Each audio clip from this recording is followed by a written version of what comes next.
எப்படி கன்சிடர் பண்ணுறாங்கன்னா minimum 40 students வந்து இருக்கணும் அண்ட் ஃபேக்கல்ட்டி வந்து 2 to 3 ஃபேக்கல்ட்டி அந்த ஈவெண்ட்டில் பார்ட்டிசிபேட் பண்ணிருக்கணும் அப்படின்றது தான் அது ஒரு ஈவெண்ட்டாகவே கன்சிடர் பண்ணுறாங்க.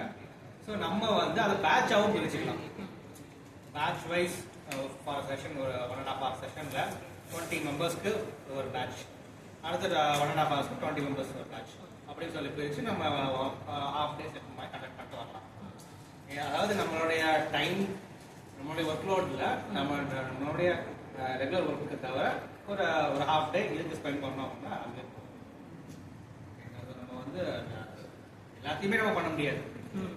ஒர்க்கை ஸ்ப்ளிட் பண்ணி அந்த ஒர்க்கை ஸ்ப்ளிட் பண்ணதில் இதை நான் பார்த்துக்கிறேன் அப்படின்னு சொல்லி ஒருத்தர் வந்து ரெஸ்பான்சிபிளாக எடுத்து பண்ணாங்கன்னா அது நம்ம ஒரே நாளில் வந்து 10 ஸ்கூலும் போக முடியாது. ஸோ ஒரு நாளைக்கு ஒரு ஸ்கூல் 2 ஸ்கூல் அதை பார்த்து வந்தாலே அதான் ஒன் வீக்கில் வந்து ஒரு ஸ்கூல் முதல்ல 4 ஸ்கூல் வந்து 1 மந்த்தில் ஆச்சு. ஸோ இப்போது அந்த 4 ஸ்கூலோட ப்ராப்பர் ரெஸ்பான்சிபிள் இருந்துச்சுனாலே உங்களுக்கு வந்து போதும். அந்த அகடமிக் இயரில் அந்த ப்ராப்பர் 4 ஸ்கூல் வச்சு நம்ம ஈவெண்ட்ஸ் பண்ணலாம், அவுட் ரீச் ப்ரோக்ராம்ஸ் பண்ணலாம். 10 ஸ்கூலுமே வேணும் அப்படின்னு அவசியம் கிடையாது, 4-5 கூட ஓகே. ஏன்னா மினிஸ்ட்ரி சொல்லுக்கு நாம்ஸ் பார்த்தீங்கன்னா சுற்றி இருக்கிற 10 ஸ்கூலில் வந்து நீங்கள் வந்து டேரக்டாகவே அப்ரோச் பண்ணலாங்க. எந்த ஒரு இன்ஸ்டியூஷன், எந்த ஒரு ஹையர் எஜுகேஷன் இன்ஸ்டியூஷனோ